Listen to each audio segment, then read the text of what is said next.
Elçin müəllimin vurğuladığına görə, yəni onun əsasları belədir ki, Ermənistan tərəfi bu sülh məsələsində də imitasiyaya gedir, prosesləri uzatmağa can atır. Deyilənlərə haqq qazandırmaq da mümkündür, təbii ki, əsaslandırdı Elçin müəllim. Sizin bir əks argumentiniz varmı deyilən məsələ ilə bağlı, yoxsa elə deyilənlərə şəriksiniz? Yox, təbii ki, doğru yanaşmadır. Mən əvvəllərim var ki, burada əslində sülh müqaviləsi ki, bağlanır, hətta bağlansa belə, o sənəd hər bir bəndə ayrı-ayrılıqda qarantilənməsə və bütövlükdə sənəd özü qarantilənməsə, kağız parçasından başqa bir şeyə oxşamaz o. Sadəcə bir kağız parçası olur. Ondan qat-qat güclü BMT-nin 4 qətnamələri var idi ki, o bir çox dövlətlərin altında imzası var idi. Amma 30 il müddətində heç ona əhəmiyyət verən olmadı.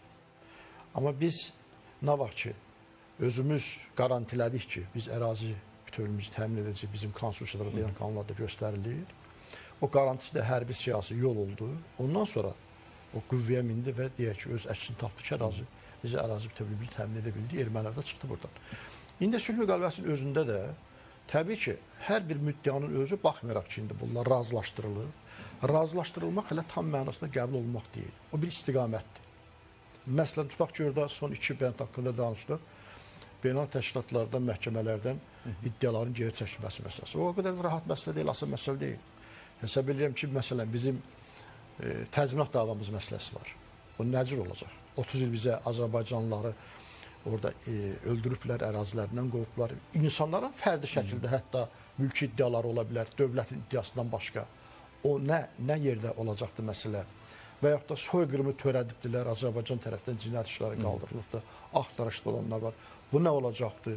Mənimsəyibdilər bizim mədənlərimizi taliblər və xarici şirkətlər orada iştirak ediblər. Biz həmin xarici şirkətlərə qarşı da iddialar qaldırmışıq. Tutaq ki, burada artıq Ermənistan tərəf yox, bir xarici şirkətin məsələsi burada həll olunur. O necə olacaq?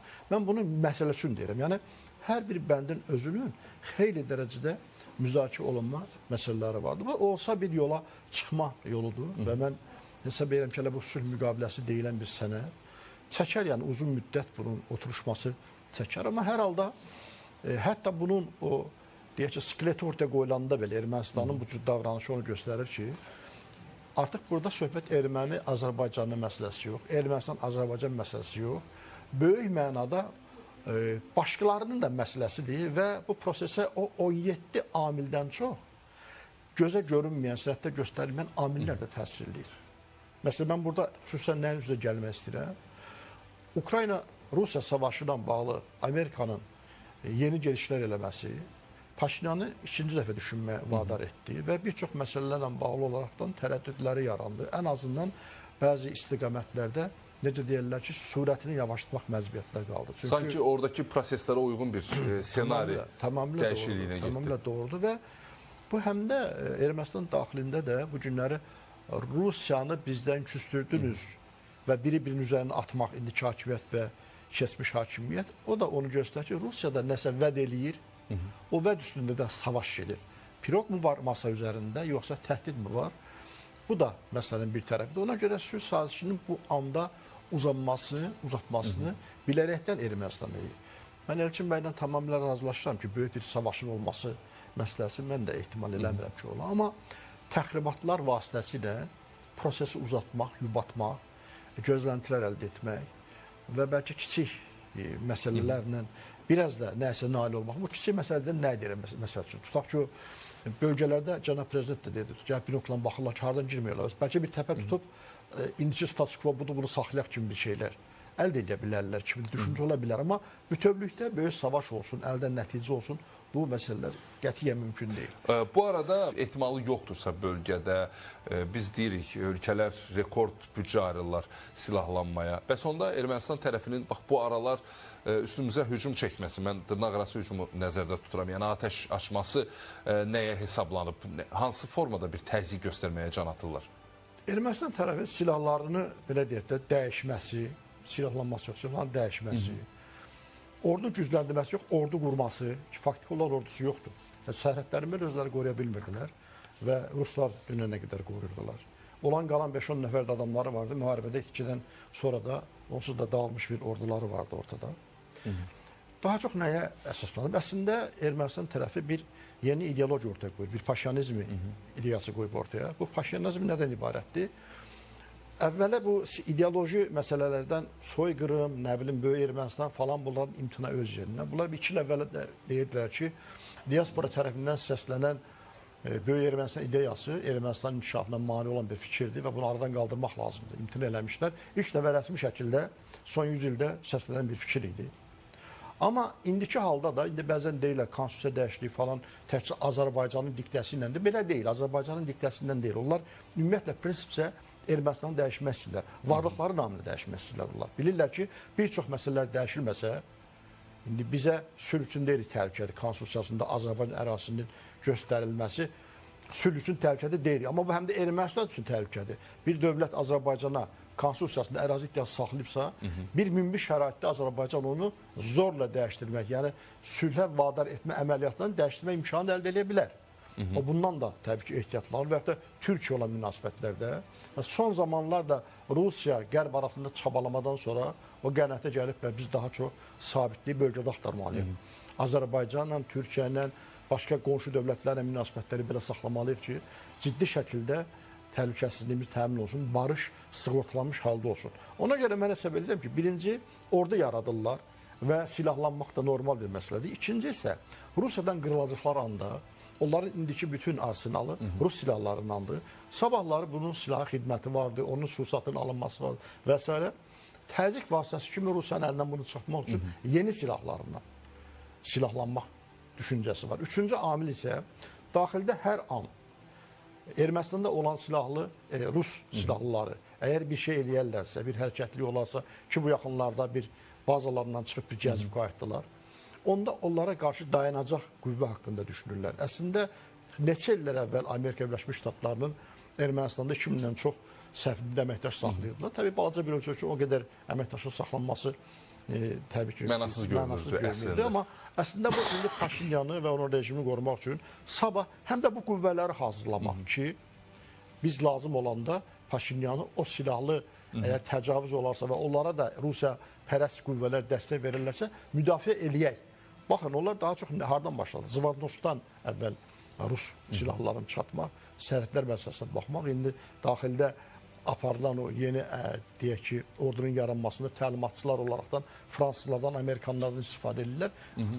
Getdiksə NATO sistemli bir orada yaradacaqlar yəqin ki, bu məsələdə. Bundan bizim narahat olmağımıza heç bir ehtiyac yoxdur. Əgər bu Rus əlavəsində bir Rus əlində alətə çevrilməyəcəksə bölgədə, onda bu məsələnin bizə heç bir, deyək ki, təhlükəsi yoxdur. O mənada, siz deyirsiniz ki, bu silahlanma sabah bu hansısa müharibə çalışır deyirsə, niyə silahlanırlar? Bəncə bu 3 amil əsas məsələdir.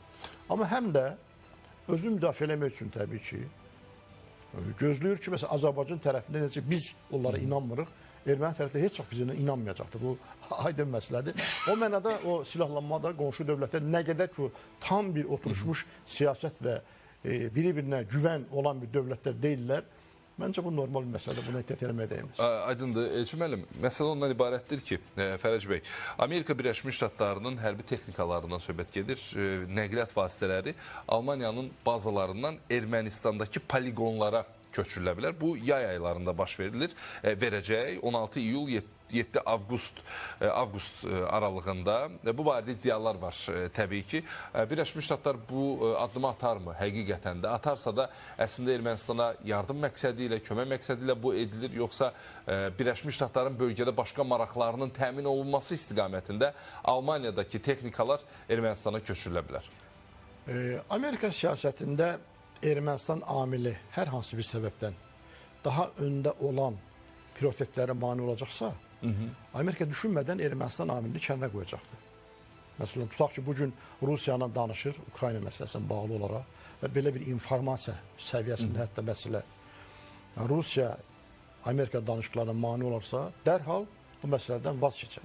Çünki onun üçün sıralanmış mütləqlər vardır və onları həll eləmədən digər utopik məsələlərlə məşğul olmaq düşüncəsində deyil. Onun üçün bizim bölgə üçün çox əhəmiyyətli məsələlər kimi görünənlər, onlar üçün o qədər də əhəmiyyətli məsələlər görünmür.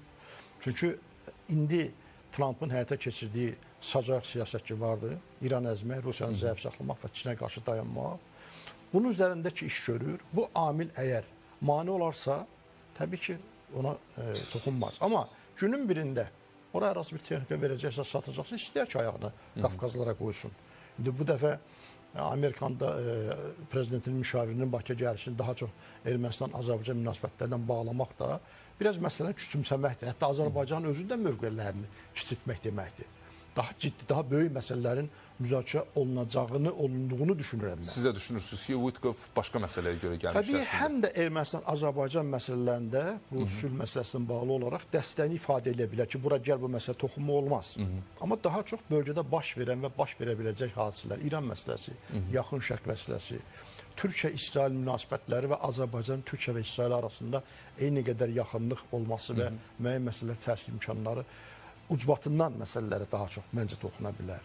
Mən hesab edirəm ki, bu məsələləri Ermənistanın, deyək ki, Amerika arasında bir müqavilədə, memorandumda yaxın zamanlarda var idi. Amma tam kölgədə qalmış bir vəziyyətə düşdü. Biraz Trumpın, deyək ki, manevrlərdən sonra Putinin, Rusiyanın canlanması görünən kimi Ermənistan dərhal məsələləri fərqli yanaşdı və o memorandumun müddəaları, o yanaşmalar da arxa plana keçdi. Ona görə o epizodik bir məsələdir. Yəni bir strateji məsələ deyil və o taktiki olaraqdan Amerika tərəfindən nəzərdə tuta bilər. Mən açığı inanmıram ki, hələ hansısa zamanda da, hətta yaxın zamanda da belə bir şey baş versin. Çünki Qafqazda və Yaxın Şərqdə ümumiyyətlə Amerikanın Suriyada olsun, başqa yerdə olsun, o nüfuz dairələrində olan yerlərdən Amerikanlar Türkiyənin xeyrinə çəkilmək bir formasını tapıb çəkilmək məncə xəttin götürüblər. Trumpın çıxışında da bu məsələyə toxunuldu. Suriyanın bağlı Türkiyənin girməyin ki, nə qədər ordusu vardı. Erdoğan ağıllı bir adamdı. 1000 ildir nəzərdə tutduqları bir şeylərə həyata keçirdilər. Suriyada söz sahibi odur. Bugün iş başa gətirdikləri o baxır. Ondan asıldı və s. Məncə Qafqazlarda da eyni cür davranacaqlar. Və bəzən Amerika və İngiltərə siyasətində fərqli baxımlar anlamalıdırlar ki, İngiltərə Anglo-Saksonun atı ocağıdır. Mütləq şəkildə Amerika və İngiltərə siyasətlərini müəyyənləşdirirlər, ortaq olaraqdan həyata keçirirlər. Bu günləri Qafqazlara baxışlarda, Türkiyə və Azərbaycan baxışlarda İngiltərə hansı xətti götürəcəksə, Amerikanlar onlara hörmətlə yanaşacaqlar. Və bu bölgədə Amerikanın özünün oturmasından daha çox Amerika yaxın olacaq bir qüvvəni və yaxud da Türkiyənin özünün kim nə cür baxırsa baxsın, oturması alına bilər. Son zamanlar Türkiyəyə elə dünən deyəsən telefon danışığı oldu Cənab Erdoğan Trump'ın. Orada çox ciddi məsələlərə toxunulubdur. Özlərinin verdiyi qısa informasiyaya görə həm o F-16'lar, F-35'lər məsələləri olsun, o S-400'lərlə bağlı məsələsi, bölgə məsələləri olsun, Qafqazlar məsələsi, çox məsələlərə toxunulubdur. Və mən hesab edirəm ki, belə bir anda Amerika həm öz mənafeyinə uyğun olmayan və həm də Türkiyənin mənafeyinə olmayan qıcıq yarada biləcək addımları məncə atmaz. Bu arada eyni 30-undan aprelin 2-sinə qədər Ermənistan və Azərbaycana səfər eləyəcək. Maraqlıdır ki, Almaniya prezidentinin aprel ayının əvvəlində regiona planlaşdırılan səfəri ilə əlaqədardır. Deməli, Almaniya prezidentinin mətbuat xidmətinin yaydığı məlumata nəzər salsaq, orada Ermənistan-Azərbaycan qeyd edilib. Yəni, birinci Ermənistana sonra Azərbaycana səfər eləyəcək. Nə ilə əlaqələndirmək olar bunu? Son zamanlar bəzi qərb siyasətçilərin səfərlərini diqqət edəcək. Xüsusən Rusiya gəlib, sonra Azərbaycana gəlməkləri bir çağırış dəstində ki, Azərbaycanın dəyəri, önəmi və bölgədə baş verən məsələlərdə mütləq Azərbaycanın ən azından... Yəni, yekun qərar Azərbaycanla müzakirə olunur. Ya xəbərdarlıq eləyirlər, ya məsləhətləşirlər, ya ən azından yanlarında olmasın, istəməsələr də belə, nail olmasalar da belə, qarşılarında olmaması üçün bir cəhdir. İndi Ermənistana dəyib Azərbaycana keçmək də iki konflikti olan dövlətin birini də narazı salmamaq baxımından biraz da Almaniyanın bu gedişi ola bilər. Yəni, böyük ehtimalla burada əsas hədəf Azərbaycana gəlməkdir. Və bu Azərbaycana gəlmək məsələsi də son zamanlar xüsusən ki, bu səfərlər sürətlənibdir. Məncə İranla bağlı olan məsələlərdir. İranla bağlı? Daha çox İranla bağlı. Yəni, Witkoff'un da gəlib getməsi... Mən elə düşünürəm. Almaniya prezidentinin də gələcəyi, sonra NATO'nun keçmiş baş katibinin də Ermənistana səfəri planlaşdırılır. Burada bir amil var ki, bunu heç az halda üzə çıxarıb qoyurlar. İran bizdən təkcə qonşu dövlət deyil. Orada bizim 40 milyon soydaşımız yaşayır və bu yaxınlarda hörmətli Hakan Fidan İran tərəfə bir ifadə işlədəndə ki, siz o polis dəstələrinizlə ya yerlərdə olan silahlarla ki, bizim işlərimizə çomaq salırsınız təkərlərə. Biz də İranda olan soydaşlarımızdan istifadə edə bilər kimi bir, bəlkə mən vasitəsiz nitq olmadı. Yəni işarə elədi ki, oradakı Azərbaycanlılar da ayaqlana bilərlər kimi bir işarə elədi. Daha çox sabah baş verən hadisələrdə Azərbaycanın ora təsir etmə imkanları məncə nəzərə alındı, bu bir. İkinci, enerji qaynaqları məsələsindən bağlı olaraq. Logistik olaraq yol məsələsindən bağlı olaraq. Bu Zəngəzur məsələsində daha çox Ermənistan asılı olan məsələ deyil, bizdən asıldı. Və bir də xatırlayırsınızsa, bir vaxtları fransızlar da getdilər Orta Asiyaya. Dalınca almanlar da getdilər Orta Asiyaya. İndi o qiymətli metallar üstündə, uran üstündə savaş gedir. Ən zəngin olan yerlərdən birisi Özbəkistan və Qazaxıstandır. Bu Türk dünyasının əlində olan bir şeydir, elementdir. Həm bu elementlər, həm qaz, neft ehtiyatlarından bağlı olan məsələlər, həm bölgə təsir imkanları, bütün bunları nəzərə alaraq Almanlar da məncə həm fransızlarla rəqabət içərisindədirlər. Məncə bunlar Amerikanlarla razılaşmış şəkildə bu səfərlərdə edəcəkdilər. Həm də ümumiyyətlə bu bölgədə İranla baş verəcək hadisələrdə, İranda baş verən hadisələr Rusiyanın diqqətsiz qalacağı düşünülmür. Bu tandemə qarşı bir hadisələr olacaqsa, Azərbaycanın mövqeyi də nəzərə alınır. Ən azından dinləmək istəyirlər ki, nə baş verəcəkdir. Çünki İran və Rusiya münasibətlərində bu günləri həm aralarında müqavilə vardı, həm də bir çox məsələlərdə ortaq davranırlar. Bəziləri düşünürdülər ki, başları qarşıdı bir çox məsələlərdə ola bilər ki, fərqli davransınlar. Suriyada artıq o limanlarda, Tartusda, başqa yerlərdə baş verən hadisələr ki var, Ələvilər adına yazıldı. Onları məncə fəallaşdıran Rusiya və İran oldu. Həm Rusiya, orada İran milisləri iştirak elədilər, həm də Rusiyanın oradakı yatmış, deməli, üstü toz basmış hücrələri orada hərəkət elədilər. Ona görə məncə böyük bir hadisə baş verir. Ümumiyyətlə, dünya nizamında indiyə qədər yamaq eləmək, əlavə eləmək, biraz rekonstruksiya eləmək var idisə, indi söküb yenidən yığma məsələsi vardı. O mənada almanlar da məncə indiyə qədərki statuslarını da yeniləmək istəyirlər. Biraz önə çıxmaq istəyirlər. Almanlar 2-ci Dünya Savaşından sonra son dərəcə sıxışdırıb kənar qoyub, xüsusən hərbi siyasi sahədə və Avropadakı rəqabətdə fransızlardan geri qalmışdılar. Ona görə almanların fəallaşması, Ermənistana gəliş, sadəcə bütün bu gəlişlərdə tərəf tutmadıq, həm də bura baş çəkdik və bir əsas gəlişi örtbasdır eləmək. Yəni, söhbət Azərbaycan-Ermənistan münasibətlərinə töhfə vermək adı ilə gəlib, amma başqa məsələlərə girmək anlamındadır. Bu, mənim fərziyyəmdir təbii ki. Aydın məsələdir. Özbəkistan prezidentinin Fransaya səfəri uzun müddətdən sonra bu reallaşdı. Fransanın əslində bölgədəki marağına bələdik də. Özbəkistandır, Qazaxıstandır. Niyə bu ölkələrə bu qədər meyl eləyir? Uran ehtiyatına göz dikib və faydalanmaq istəyir və hətta Makron özbək dilində də danışdı.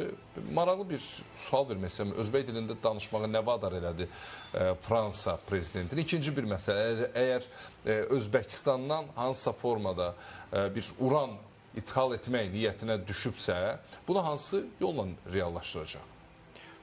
Dünya kiçilibdir, yəni o ithal eləmək falan, onlar texniki məsələləri təbii ki, amma söhbət nədən gedir? Xatırlayırsa, bir müddət əvvəl G5 və Çin görüşməsi oldu, yəni.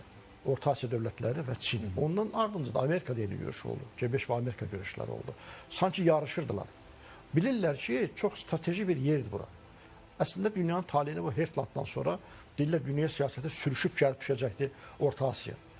Burada dünyanın taleyi həll olunan bir yerlərdən birisidir və əslində Qərb və Amerikanın uzun müddət təhlükəsizlik xətti ki hazırlayırdılar. Tutaq ki, Avropada FAPU xətti vardı. Fransa, Almanya, Polşa, Ukrayna və ardı gəlirdi Türk zolağı ilə. Bu Anakonda dolaşması Orta Asiyada bitir.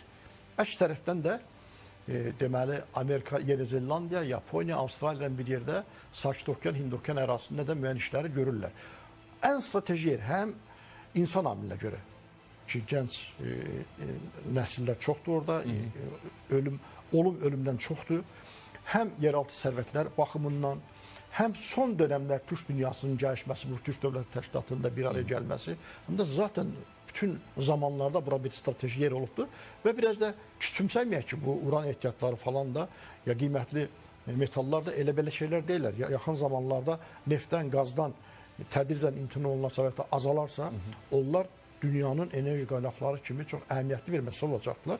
O mənada Makronun sabahları gəlib Türkiyədə də kobalt yataqlarından bağlı Anadolu türkçəsində, ləhcəsində danışsa, bizə təəccüblə gəlməz. Yəni, bunlar mənfəətlərinə görə hər şeyin ortaya qoyurlar və o yeni dünya düzənində idarə eləyənlərdən olmağa çalışırlar və yeni imperiya yanaşmaları, yeni quldarlıq quruluşu, yəni Afrikadan başqa yerdən çəkilirlər, artıq o istila elədikləri, əllərində saxladıqları yerlərə çəkilirlər. İndi başqa bir formada, yeni formada mahiyyəti saxlamaq, formanı dəyişməklə bir yerlərə gedib oturmaq istəyirlər. Biraz da Çin modelindən istifadə etmək istəyirlər. Vəsait qoysunlar. Yəni Rus modeli keçmədi. Sapoqların harda yürüsə mənim də modeli keçmir deyə artıq vəsait qoymaq, danışmaq. Ona görə mən bu mənafələrini gücləndirmək üçün, əldə vəsait əldə etmək üçün, logistik imkanları artırmaq üçün, o daşıma deyilsə onlar texniki məsələlərdir. Mən bu günləri qərb dövlətlərinin başqa dövlətlərin də yaxın zamanlarda türkçə danışacağına heç təəssüflənmirəm. Mən son bir dəqiqə vaxtımız qalıb, yekun olaraq sizin də fikirlərinizi öyrənim bu Fransa mövzusu ilə bağlı. Mən hesab edirəm ki, bu klassik deyim vardı İngiltərə üçün ki, bu dövlətin daimi dostları və daimi düşmənləri yoxdur, maraqları vardı.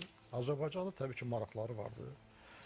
Və bu yeni dünya düzənində Azərbaycan tutduğu mövqe onun ya idarə edən, ya idarə olunanlardan olmasını təmin edəcəkdir. Azərbaycan o potensiyalı var ki, idarə edənlərdən olsun. Məncə, həm Fransa məsələsi, həm İran məsələsi və digər məsələlər Türk Dövlətləri Təşkilatının rəhbərləri tərəfindən masaya yatırılmalı və müzakirə olunmalıdır. Ən azından Azərbaycan Türkiyə tərəfindən masaya yatırılmalı və əgər dövrün yeni tələbatları varsa, yeni istəklər ortaya var, yeni çağrışlar varsa, yeni yanaşmaları Türkiyə ilə bir yerdə artıq bir doktrin kimi, bir yol xəritəsi kimi ortaya qoymaq lazımdır.